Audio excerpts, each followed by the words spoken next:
Wassalatu wassalamu ala mala nabiyya ba'da amma ba'du.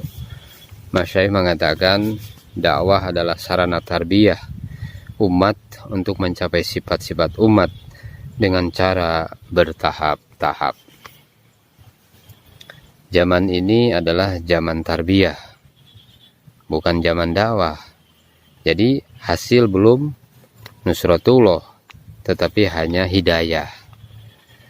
Syekh Ilyas ditanya, apakah usaha yang kamu buat seperti usaha Nabi, di mana datang ke suatu kaum, kemudian jika kaum itu menolak, langsung diajab oleh Allah Subhanahu wa taala? Maka Syekh Ilyas katakan, tidak, jamaah kami adalah kami hantar bukan untuk berdakwah, tetapi untuk belajar dakwah. Sekali lagi ya, saudara-saudara sekalian, Syekh Ilyas mengatakan, jamaah kami adalah kami hantar bukan untuk berdakwah, tetapi untuk belajar dakwah. Kekuatan di dalam masa tarbiyah adalah menjaga ijtimai amal, yaitu seperti safar, ya, kita berangkat kan, perjalanan, kemudian musyawarah, taklim kita, sholat berjamaah, kemudian berjaulah, yaitu berkeliling, mengunjungi masyarakat, kemudian bayan, adanya ceramah, kemudian makan dan tidur. Ini tarbiyah, kekuatan di dalam masa tarbiyah ini, maka kita jaga perkara-perkara ini. Kemudian perbaikan amalan infiradi justru menjadi lebih mudah jika kita menjaga amalan-amalan bersama, menjaga ijtimaiyat dalam amal.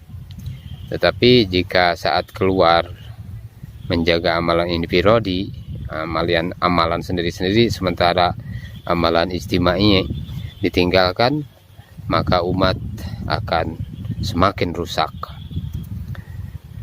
Saudara-saudara sekalian, kegagalan di dalam tarbiyah ibarat melatih kucing tanpa melatih kucing bawa lilin, dapat berjalan di dua kaki belakang. Tetapi karena tarbiyah yang tidak matang, ketika mempertontonkan kebolehannya, ada seorang penonton lempar ikan, maka kucing itu tinggalkan lilin, lari mengejar ikan. Ini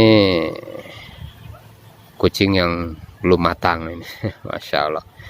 Maka demikian juga dai yang tidak matang di dalam masa tarbiyah, ketika keluar di jalan Allah Subhanahu wa taala, maka ketika dia di makomi, ketika kembali ke kampungnya masing-masing, dia tinggalkan amal, larinya apa? Lari kepada dunia. Nah, tadi masih belum matang, akhirnya ngejar ikan tadi seperti kucing tadi. Nah, kita berada di jalan Allah Subhanahu wa taala, maka cara tarbiyah mesti diperhatikan. Beberapa cara tarbiyah. Yang pertama adalah menjaga waktu saat keluar. Ibnul Qayyim mengatakan bahwa menyia-nyiakan waktu lebih besar kerugiannya daripada maut. Karena menyia-nyiakan waktu kehilangan Allah, sedangkan mati hanya kehilangan dunia. Jadi kita harus betul-betul jangan sampai waktu disia-siakan. Yang pertama adalah menjaga waktu, jangan sampai waktu terlepas begitu saja tanpa amal. Kemudian yang kedua adalah menjaga amal itu sendiri. Masyaikh mengatakan zaman tarbiyah, auqatu tarbiyah, ini artinya masa tarbiyah ini adalah waktu mentarbiyah diri. Jika di dalam masa tarbiyah seseorang tidak dapat menjaga amal, maka mustahil di luar tarbiyah akan berhasil. Contohnya, jika seorang santri yang tidak pernah tahajud ketika menuntut ilmu, maka mustahil dia akan jadi ahli tahajud ketika menjadi ulama. Nah, ini harus perhatikan. Nah, kemudian yang ketiga adalah menjaga 4 saluran, yaitu mata, telinga, mulut, dan pikiran. Jangan masuk keyakinan yang fasad ke dalam hati. Nah, kemudian yang keempat, muhasabah, yaitu menghisab amalan setiap hari. Adakah yang ikhtilaf dengan sunnah Nabi SAW? Jadi kita harus senantiasa menghisab diri. Saudara-saudara sekalian, orang tahu fadilah bangun masjid, maka dibuatlah masjid. Tapi tidak ada amal di dalamnya, bagaimana? Tidak ada sholat, tidak ada zikir, tidak ada yang baca Al-Quran dan sebagainya, maka infaknya untuk masjid tidak diterima oleh Allah Subhanahu wa Ta'ala.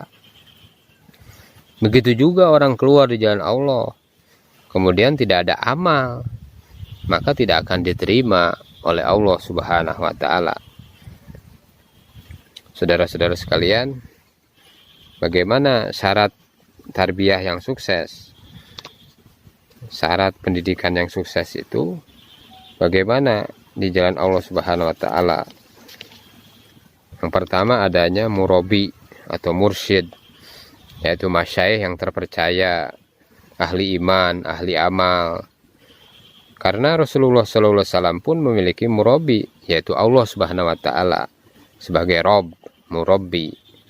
Sehingga ayat Al-Quran banyak beri tarbiyah, misalnya abasa wa tawalla, wasbir nafsaka, misalnya wala tamuddanna ainaika, misalnya. Itu Allah Subhanahu wa Ta'ala sebagai murabi, senantiasa membimbing. Yang kedua, syarat daripada tarbiyah yang berhasil adalah adanya lawan yang membagi atau yang memberi kritik, sehingga menyempurnakan kekurangan-kekurangan kita.